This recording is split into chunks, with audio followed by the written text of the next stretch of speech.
1948년 12월 1일 호주 애들레이드의 한적한 해변. 아침 산책을 나선 시민이 제 방에 기대어 있는 한 남성을 발견합니다. 처음엔 잠든 줄 알았습니다. 하지만 가까이 다가갔을 때 그는 이미 차갑게 식어 있었습니다. 이것은 단순한 변사 사건이 아니었습니다. 신원을 할 수 없는 남자의 주머니에서 페르시아시의 마지막 구절이 적힌 종이 조각, 해독 불가능한 암호문, 그리고 모든 신원 정보가 제거된 흔적들이 발견되었습니다. 77년이 지난 지금까지도 이 사건은 풀리지 않은 미스터리로 남아 있습니다. 오늘은 솜터맨이라 불린 사건을 들려드리겠습니다. 1948년 12월 1일 오전 6시 30분 호주 애들레이드 소머턴 파크 해변. 조깅을 하던 존 베일 라이언스가 제 방에 머리를 기대고 앉아있는 한 남성을 발견합니다. 자세는 평화로워 보였습니다. 마치 별을 바라보다 잠든 듯 했습니다. 하지만 경찰이 도착했을 때 그는 이미 숨져 있었습니다. 폭력의 흔적은 없었고 옷깃에는 반쯤 피운 담배가 남아 있었습니다.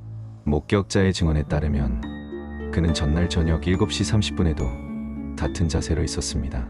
즉, 최소 11시간 이상 같은 자리에 있었던 겁니다.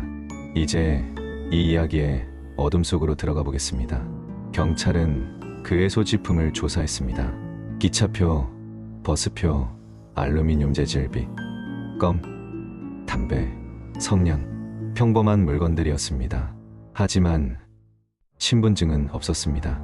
지갑도 이름표도 어떤 신원 확인 수단도 없었습니다. 게다가 그의 모든 옷에서 라벨이 제거돼 있었습니다. 양복, 셔츠, 속옷까지 이름표가 있을 만한 곳은 모두 잘려나가 있었습니다. 누군가가, 아니면 그 자신이 모든 흔적을 지운 것입니다. 사건 발생 2달 후 경찰은 시신을 다시 조사하던 중 바지 허리 안쪽 작은 주머니에서 종이 조각을 발견합니다. 거기에는 2단어가 적혀 있었습니다.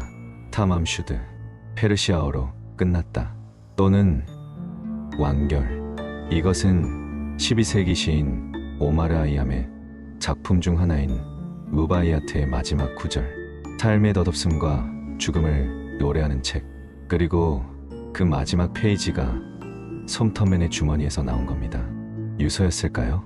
아니면 누군가에게 남긴 암호 같은 신호였을까요? 경찰은 공개 수배를 내립니다. 그리고 몇 달 후 한 시민이 경찰서에 나타납니다. 사건 당일 자신의 차 뒷좌석에서 발견한 책 한 권. 그 책은 바로 루바이아트였습니다. 마지막 페이지가 뜯겨 있었고 그 조각은 주머니 속 종이와 정확히 일치했습니다. 책의 뒷표지를 조사하던 경찰은 놀라운 흔적을 발견합니다. 연필로 눌러쓴 듯 희미하게 남은 앞은. 그 속에는 국번 없는 전화번호 하나와 정체불명의 암호문 5줄이 적혀 있었습니다. 군 암호 전문가, 국방부 분석팀까지 동원됐지만 그 누구도 이 암호를 풀지 못했습니다. 스파이의 암호였을까요? 연인에게 보내는 은밀한 메시지였을까요? 아니면 단순한 낙서였을까요? 진실은 여전히 그늘 속에 있습니다. 경찰이 책에서 발견한 전화번호를 추적했습니다. 그 번호는 글렌엘그에 사는 한 여성으로 연결됐습니다. 그녀의 이름은 제시카 엘렌 톰슨. 사람들은 그녀를 조라고 불렀습니다. 경찰은 그녀에게 시신과의 관계를 물었습니다. 하지만 그녀는 모른다고 말했습니다. 그러나 경찰이 솜터맨의 석고 흉상을 보여주었을 때 그녀는 갑자기 얼굴이 창백해지고 몸이 굳어졌습니다. 목격자들에 따르면 그녀는 분명 놀란 듯 보였습니다. 그럼에도 그녀는 끝까지 부인했습니다. 더 흥미로운 사실은 그녀가 과거에 루바이아트 책을 소유하고 있었다는 것입니다. 그녀는 1945년 육군 중위 알프레드 복살에게 그 책을 선물한 적이 있다고 말했습니다. 경찰은 알프레드 복살을 찾아갔습니다. 혹시 그가 솜터맨일까 의심했지만 그는 살아있었습니다. 그리고 그의 책은 마지막 페이지가 온전했습니다. 그렇다면 제시카는 왜 그렇게 놀란 걸까요? 그리고 그녀는 솜턴맨을 알고 있었던 걸까요? 세월이 흐른 뒤 그녀의 가족들은 말했습니다. 어머니는 평생 침묵했지만 분명 뭔가 알고 있었던 것 같다고. 불륜 관계였을까요? 첩보 활동과 관련이 있었던 걸까요? 아니면 완전히 다른 무언가였을까요? 제시카 톰스는 2007년 세상을 떠났습니다. 그녀가 알고 있던 비밀도 함께 사라졌을까요? 부검 결과는 미스터리를 더 깊게 만들었습니다. 비정상적으로 커진 비장, 간, 신장, 뇌율혈과 식도점막의 손상, 위내용물에서 발견된 혈액 흔적, 이 모든 징후는 독극물 중독을 가리키고 있었습니다. 법의학자 힉스는 디기탈리스나 우아바인 같은 강심배당 체계열독을 의심했습니다. 이 독들은 매우 빠르게 분해되어 사후에는 검출되지 않는 특징이 있습니다. 하지만 아무리 검사해도 독극물은 검출되지 않았습니다.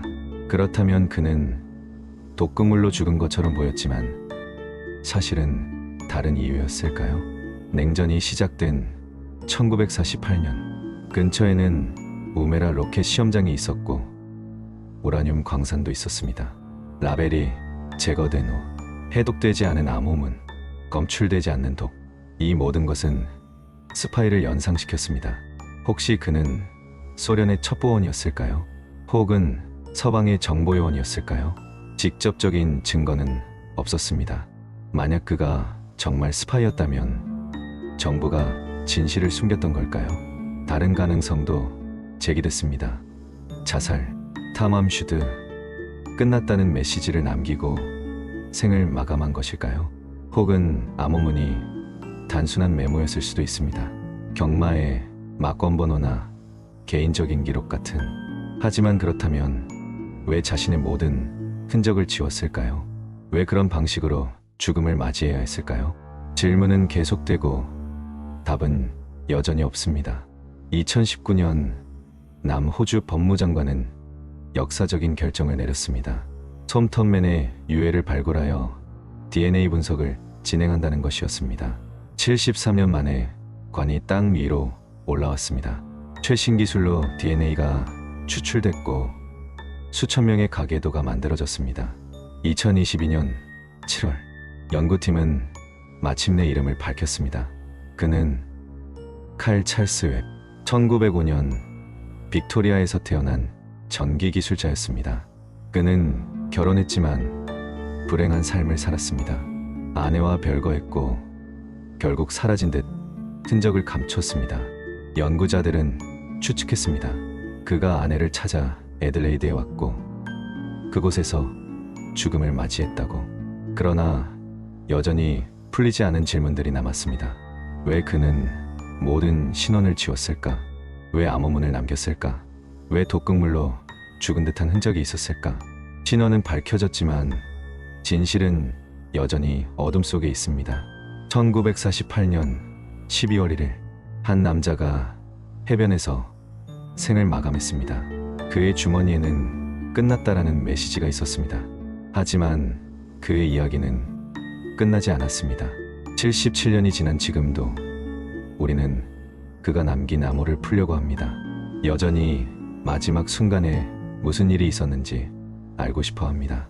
어쩌면 어떤 미스터리는 영원히 풀리지 않도록 만들어진 것일지도 모릅니다. 탐함 슈드. 끝났다고 그는 말했습니다. 하지만 정말 끝난 걸까요? 이것은 단순한 사건이 아니었습니다. 그리고 이 이야기는 아직 끝나지 않았습니다. 여러분이 보고 계신 곳은 언노운, 세상의 미스터리를 끝까지 추적하는 채널입니다.